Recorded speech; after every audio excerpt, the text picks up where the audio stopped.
सतगुरु कबीर बीजक साकी प्रकरण साकी 16। हंसा सरवर तज चले देही परगो सून, कहें कबीर पुकार के तेही दर तेही खून।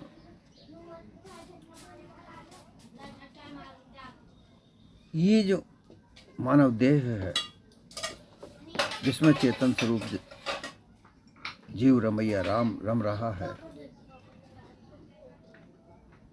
चेतन स्वरूप चेतन जीव की सत्ता से ये शरीर चलता है, जीवित रहता है।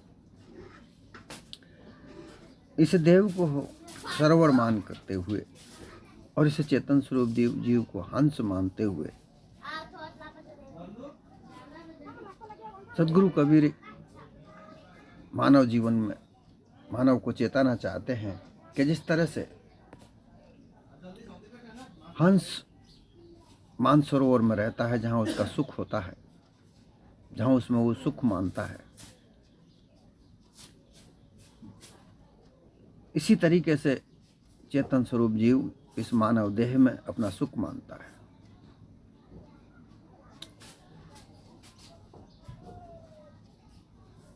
पूर्व अध्यासों से सारोबार होकर अर्थात मानव जीवन में ये नरदेह में आने के बाद जो पूर्व से चली आ रही मान्यताएं हैं, उन मान्यताओं के आधार पर अपने आप को ढाल लेता है। जो पूर्व से चली आ रही है,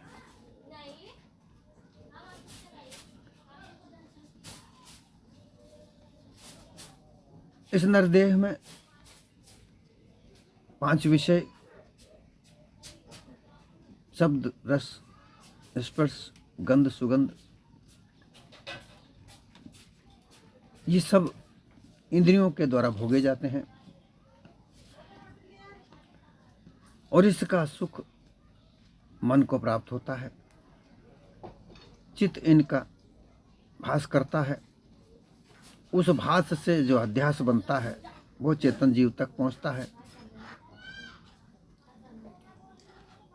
सांसारिक कार्यों में लगता है, विभिन्न प्रकार की वाणियों में लगता है, और जैसे हंस मोती प्राप्त करते हैं, वहाँ कलोल करते हैं, खेलते हैं, घूमते हैं, इसी प्रकार से मानव देह में रहकर ये मानव, ये हंस, ये जीव विभिन्न प्रकार के भोगों में लगा रहता है। योग भोग कर्म अकर्म विषयनंद ब्रह्मानंद ज्ञानानंद, ज्ञान अज्ञान ध्यान समाधि, ये विभिन्न प्रकार की मान्यताएं इस नरदेह में, इस संसार में ये चेतन स्वरूप जीव रमता है, रमण करता है। ये अपने आप को सुखी मानता है।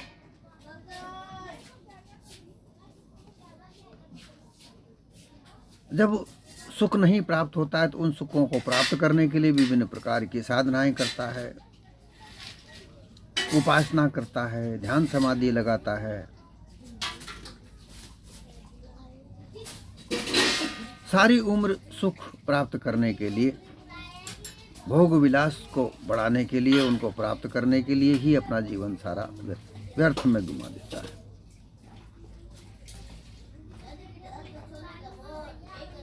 अपने आप को इस देह में रमण करता हुआ, सांसारिक सुखों में भोगों में रमण करता हुआ अपने आप को भूल जाता है और इस देह को अपना मानता है कि ये मेरा है, इसी में मेरा सुख है, इस संसार में मेरा सुख है, और इन सुखों को मानते हुए अपना परिवार बढ़ाता है। स्त्री पुरुष की ओर आकर्षित होती है, पुरुष स्त्री की ओर आकर्षित होता है, स्त्री पुरुष आपस में आकर्षित होकर भोग में लगे रहते हैं, और उन भोगों से फिर उनके बच्चे पैदा होते हैं, फिर उन बच्चों को पाल पोस कर बड़ा करने में, सुख वैभव की वस्तुओं को खरीदने में, एकत्रित करने में, साधन बनाने में, अपना सुख वैभव को बढ़ाने, मान सम्मान बढ़ाने में, ऊंचा पद प्राप्त करने में, खूब धन कमाने में, इनमें अपने आप को भुला देता है और ये भूल जाता है कि ये देह जो मिली है ये नश्वर है और अंत में इस देह को छोड़कर ये चेतन स्वरूप जीव कहीं अन्यत्र देह धारण करता है। ऐसी मान्यता इस संसार में है। उसी मान्यता के अनुसार ये अपना अध्यास बनाता है और जब इस देह से ये चेतन स्वरूप जी निकल जाता है तो यह देह शून्य पड़ जाती है, सूनी पड़ जाती है, मृतक हो जाती है। फिर उसको लोग अपनी अपनी मान्यताओं के अनुसार अग्नि में जला देते हैं, मिट्टी में गाड़ देते हैं, पानी में फेंक देते हैं, वृक्ष को ऊपर हवा में सुखा देते हैं। तो जब तक ये देह में ये जीव है तब तक तो इस देह में रहकर ये अपना आनंद भोगता है,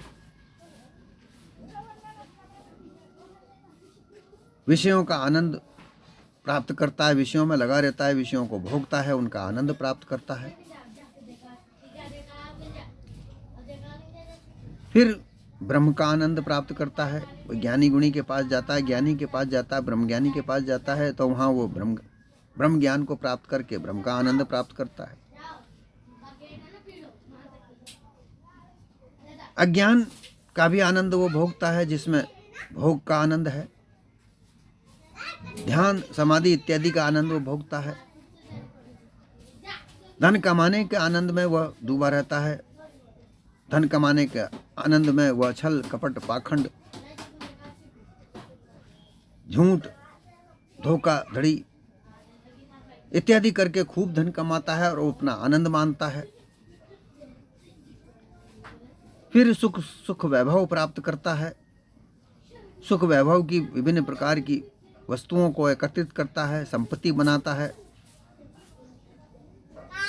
अपने परिवार को खुद को सुख वैभव से सारोबार करता है, उसमें आनंद मानता है। सारी उम्र वह उसमें आनंद मानकर उस देह को जो बड़ी मुश्किल से प्राप्त होती है उसको वह व्यर्थ में ही खो देता है, क्योंकि विषय आनंद, भोगानंद, ब्रह्मानंद, योगानंद, ज्ञान अज्ञान, ध्यान समाधि इत्यादि में अपने इस देह को लगाकर अपने आप को नहीं जाना कि तुम क्या हो, तो व्यर्थ ही बीत जाना है।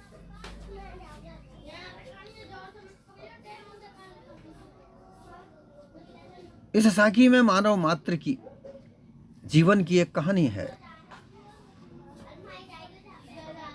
इस मानव जीवन में विभिन्न प्रकार के छल कपट पाखंड हैं, सच्चा सीधा रास्ता भी है, स्वार्थी कार्य भी हैं और परोपकारी कार्य भी हैं, दिखावा दिखाने के कार्य भी हैं, सत्य यथार्थ कार्य भी हैं। मानव का सच्चा जीवन भी है, धोखों में छल कपटों में फंसा हुआ जीवन भी है। ऐसे मानव जीवन में तुम्हें क्या चाहिए ये तुम्हारे ऊपर आधारित है, क्योंकि संगत सार अनेक फल, संगत से ही अनेक प्रकार के फल मिलते हैं, क्योंकि संगत अनेक प्रकार की, हजारों प्रकार की संगतें हैं। जैसी तुम संगत में लगोगे वैसा ही तुम्हें उसका सुख सौभाग्य प्राप्त होगा, वैसा ही तुम्हारा जीवन बन जाएगा और उस जीवन के आधार पर तुम्हें जैसा तुम कर्म करोगे उसी के आधार पर तुम्हें फल मिलेगा। ये निश्चित है। चोरी करने वाला चोरी करते रहेगा, जब तक वो पकड़ने में नहीं आता तब तक तो उसे खूब सौभाग्य प्राप्त होगा, धन धान्य प्राप्त होगा, वो खूब आनंद भोगेगा। परंतु जिस दिन वो पकड़ने में आता है सारे किए कराए पर पानी फिर जाता है उसको दंड प्राप्त होता है और उसको सजा मिलती है। इसी प्रकार से भोग में पड़े, स्त्री भोग में पड़ने पर, पूरी जिंदगी भोग में पड़े रहने से उसका शरीर, उसकी देह अनेक प्रकार के रोगों से ग्रस्त होती है। फिर अंत समय में वो कष्ट उठाता है। यह उसकी सजा है। झूठ बोलने वालों का संगत करने से भी वह झूठी ही जिंदगी बनेगी, झूठा जीवन बनेगा। इसी प्रकार से विभिन्न प्रकार के संगत में जैसा जैसे लगोगे, तुम्हारा जीवन वैसा ही बनेगा। परंतु मानव देह में रहकर ऐसे जीवन जीने से किसी प्रकार का कोई लक्ष्य की प्राप्ति नहीं होती है। बिना लक्ष्य के अंधेपने में जीना है। जैसे अंधा होता है, उसकी आंखों से कुछ सूझता नहीं है, वो किसी के सहारे से यहां वहां जाता है। इसी तरीके से अज्ञान दशा में, अज्ञान दशा अंधी दशा है। ये अंधी दशा मन की मानेंद्रियों में उलझाती है, मन के किए कराए कार्यों पर उलझाती है, क्योंकि मन में विभिन्न प्रकार की वासना, इच्छाएं, वासनाएं, ममता ये जागती हैं। उनके आधार पर उसका जीवन चलता है। अज्ञान दशा में बहुत विभिन्न प्रकार की मान्यताओं में उलझकर ये मानव जीवन अपने आप को नहीं जान पाता और विभिन्न प्रकार की अन्य मान्यताओं में उलझकर जब किसी प्रकार का दुख कष्ट पड़ता है तो वो कोई अन्य ईश्वर या परमात्मा ये कष्ट को हरने वाला होगा, वो मेरा कष्ट दूर करेगा। ऐसा करने के लिए वो विभिन्न प्रकार के गुरुआ प्रपंचियों के चक्कर में फंसता है और अपने आप को नहीं जान पाता।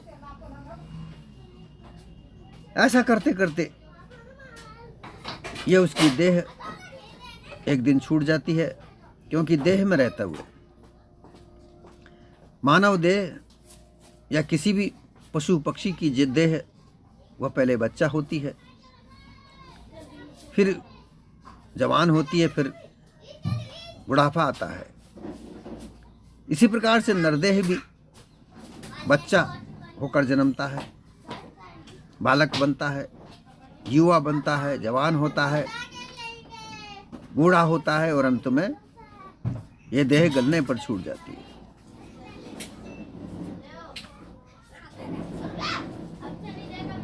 इसलिए हमें यह सोचना चाहिए कि ये जो देह है, इसमें रहते हुए हम अपने आप को जानें। तुम अपने आप को जब जानोगे तब तुम्हें यह पता चलेगा कि सत्य क्या है और असत्य क्या है।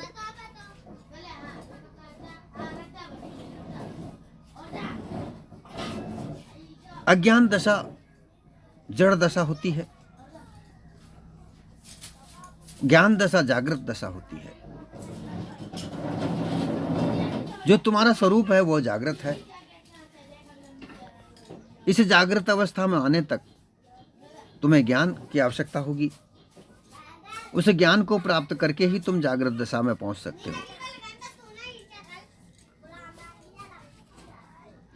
और ज्ञान प्राप्त करने के लिए तुम्हें अब ज्ञान भी एक जानकारी होती है। विभिन्न प्रकार की जानकारी को ही ज्ञान कहा जाता है। 14 विद्याएं कही गई हैं। उन 14 विद्याओं को प्राप्त करके तुम धन कमाने का साधन इकट्ठा कर सकते हो, क्योंकि धन के बगैर इस संसार में कुछ होता नहीं है। परंतु 14 विद्याएं या आज और भी अनेक विद्याएं हैं, उन विद्याओं को जानकर धन कमाया जा सकता है। और उस धन को कमाने के लिए विद्याओं का जानकारी होना जरूरी है। फिर उस धन को कमाकर अपने जीवन को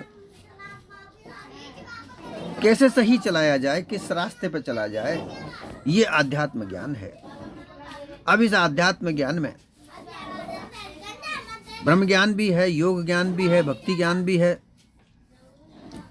और इनके गुरु भी अलग अलग हैं। इन गुरुओं को अलग अलग प्राप्त करके जैसा जो गुरु मिल जाए उसके आधार पर ही उनकी मति बत्ती बनती है, और उस आधार पर ही वो अपने जीवन को आगे बढ़ाते हैं। ऐसा करके ये मानव जीवन अपने आप को प्राप्त नहीं कर पाता। बड़े बड़े ज्ञानी गुणी जन अपने आप को ज्ञानी ध्यानी बताते हैं, परंतु वह सब जो मान्यताएं हैं, पुरानी पूर्व से मान्यताएं चली आ रही हैं कि वो कोई ईश्वर है, कोई परमात्मा है, वह सबको सुख देता है, वही सुख देने वाला है, वही दुख देने वाला है, उसी की कृपा से सुख और दुख प्राप्त होते हैं। ऐसी मान्यताएं इस संसार में चली आ रही हैं, और उन्हीं मान्यताओं में उलझकर ये चेतन स्वरूप जीव अपने निज स्वरूप को प्राप्त नहीं कर सकता, और जब तक अपने निज स्वरूप को प्राप्त नहीं कर लेता तब तक अपने मुक्त पद को प्राप्त नहीं कर सकता। फिर यही मान्यताएं हैं कि देह छूटने के बाद में यह जीव कहीं अन्यत्र देह धारण करता है। इन मान्यताओं के आधार पर ही वो अपने जीवन को चलाता है। परमात्मा ईश्वर की पूजा आराधना करके वो अपने आप को उन्हीं में उलझाए रखता है, परंतु अपने निज स्वरूप को प्राप्त नहीं करता। संपूर्ण कर्मों को अध्यास को लेकर सूक्ष्म देह के द्वारा दूसरी देह में चला जाता है। जैसा कि ऐसी मान्यता है कि जैसे जैसे भक्ति करता है, जिसकी भी भक्ति करता है, उनका सूक्ष्म भास उसको बनता है। उस भास के आधार पर जब देह छूटती है, उन्हीं भास के आधार पर उसको देह प्राप्त होती है। ऐसी मान्यता है, परंतु ये सब जड़ अध्यास है। इस संसार में सत्य यथार्थ वस्तु चेतन स्वरूप जीव है। यही जगत की सार है।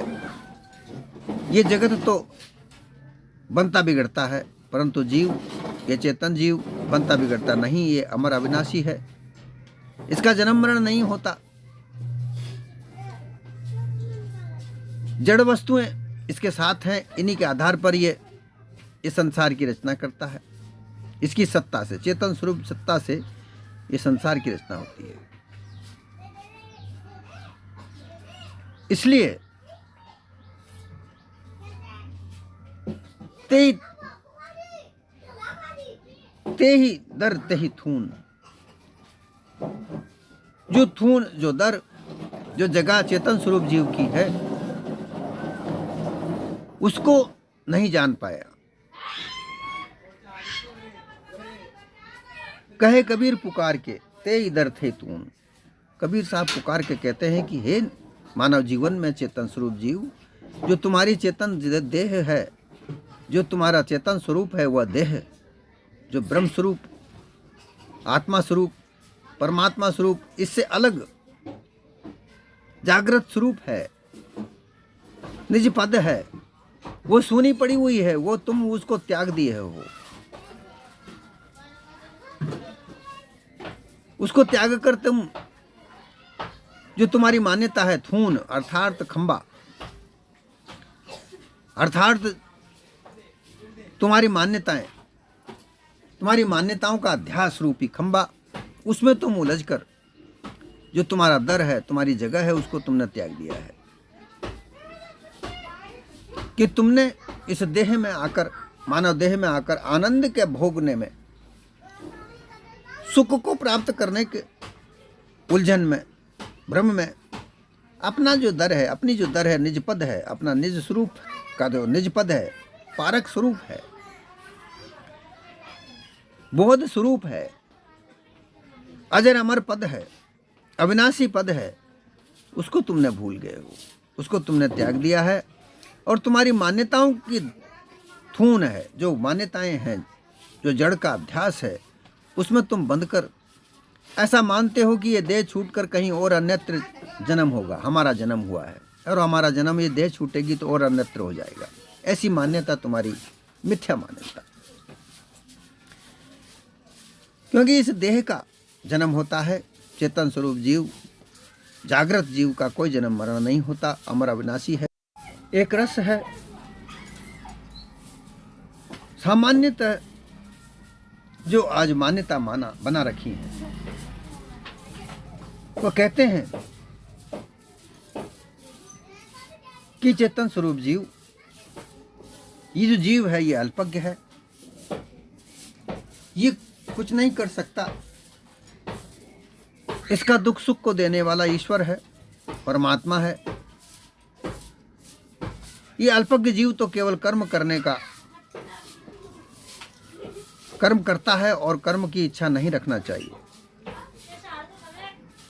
कर्मण्यवादि का रस्ते मां फलेषु कदाचन, ऐसे कहा जाता है कि भाई तुम कर्म किए जाओ, फल की इच्छा मत करो। अब तुम एक ये बात बताइए, ये जरा विचार करने की बात है कि कर्म तो करो और उसका फल नहीं भोगे, ये क्या फायदा? ये कर्म है, कोई नौकरी करता है, कोई व्यापार करता है, कोई धंधा करता है, धन कमाने के साधन से धन कमाया जाता है। अगर जो साधन है वो साधन तो किए जाओ, कर्म तो किए जाओ और धन नहीं मिले तो फिर उसका फल प्राप्त करने का क्या फायदा? परंतु ऐसे भ्रमिक लोगों ने ऐसा भ्रम ज्ञान फैला रखा है, परंतु इनकी मान्यताएं अलग हैं, क्योंकि इन्होंने कर्म जो बता रखे हैं वो ऐसे कर्म बताए हैं। तीर्थ व्रत में जाकर, तीर्थों में जाकर नहान स्नान करो, वहाँ दान पुण्य करो, होम यज्ञ करो, व्रत करो, जाप करो। अब इनमें सब में पैसा लगता है, धन लगता है, तो जो कमाया हुआ धन है जो इनमें लगाओ, ये कर्म करो, ऐसा मान्यता बना रखी है, और फल की इच्छा मत करो। कैसा भ्रमिक ज्ञान है! कर्म करो और फल की इच्छा ना करें। अर्थ धर्म काम मोक्ष जो फल बता रखे हैं, इनकी इच्छा कौन नहीं करता? ऐसे ब्रह्म के ज्ञान से कभी निकल ही नहीं पाया, और ऐसा बना रखा है कि यह देह जब छूट जाती है तो यह अन्यत्र वही कर्मों के आधार पर इसको देह प्राप्त होती है। जैसा कर्म करता है वह वैसा ही उसकी कर्म फल मिलता है, वैसी उसकी देह मिलती है। ऐसी मान्यता बना रखी है। परंतु सदगुरु कबीर पुकार कर कहते हैं कि ये सब अध्यास है, ये सब जड़ का अध्यास है।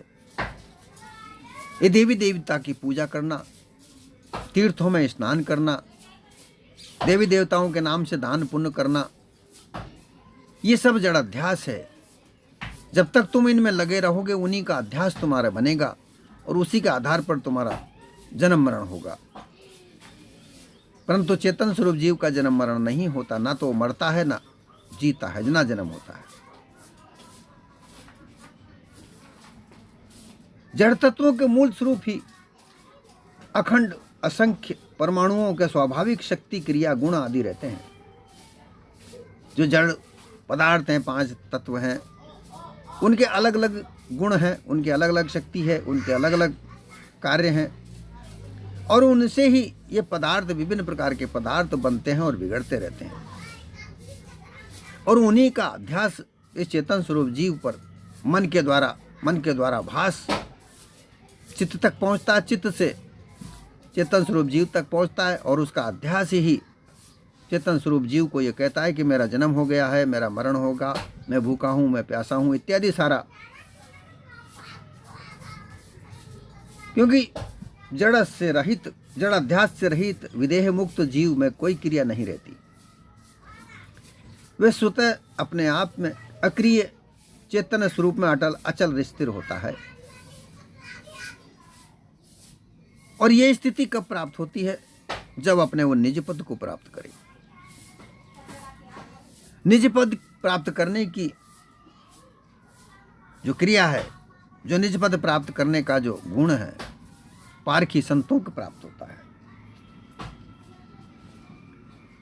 अध्यास मिटाने का जो प्रयास है वो पारखी संतों के साथ, सदगुरु के साथ सत्संग करने से होता है।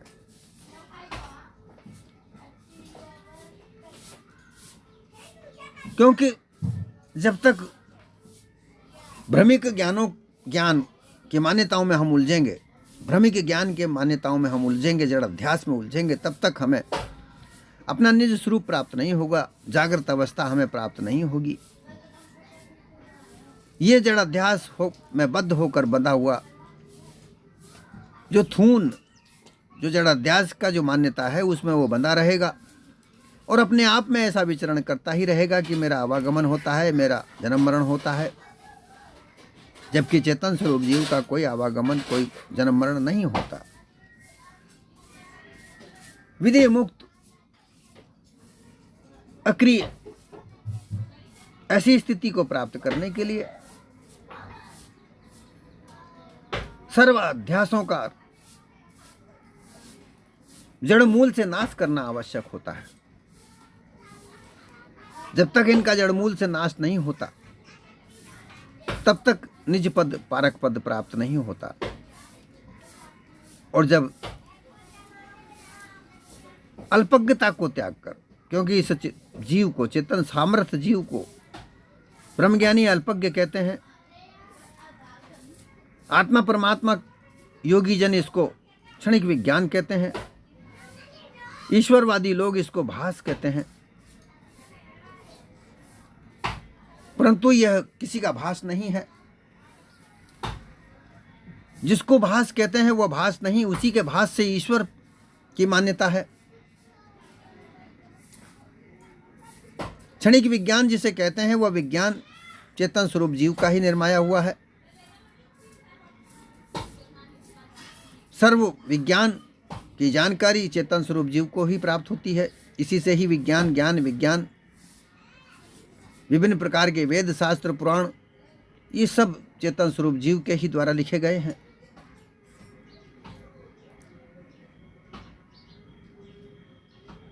इसलिए ना ये भास है, ना ये किसी का अंश है, ना ये किसी का कोई क्षणिक विज्ञान है। यह स्वतः अपने आप में विज्ञान है, यह स्वतः अपने आप में जागृत है। सारी मान्यताएं इसी से ही बनती हैं। परंतु यह इस नरदेह में आकर अहंकार को पाकर चित्त चातुष्टय के द्वारा जो भास मिलता है, उस भास में उलझकर अध्यास में बंध जाता है। जो थून है, अध्यास की जो थून है, उसमें बंध जाता है और बंध कर उन मान्यताओं में बंध जाता है। इसलिए उसका दर सूना पड़ा हुआ है। इसलिए कहा है कि देही परगो सून। जो तुम्हारी चेतन स्वरूप जीव की जो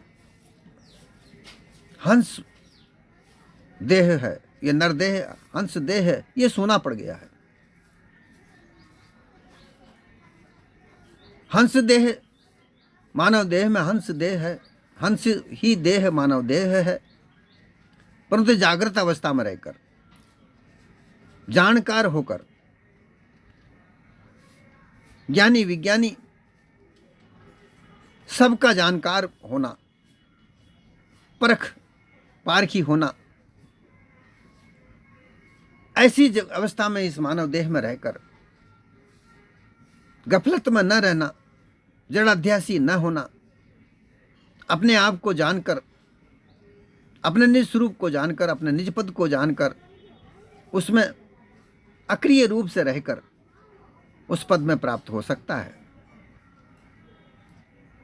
जब तक उस पद को प्राप्त नहीं किया जा सकता, वह पद ते ही दर ते ही थून, वो जो तुम्हारा दर है, जो पारक पद है, जो निज पद है, वो ये जो देही सूनी पड़ी हुई है। क्योंकि यह देह सूनी पड़ जाती है, अज्ञान दशा में पड़ जाती है तो सूनी हो जाती है। जागृत होकर जीने से वह देह निज पद प्राप्त होता है।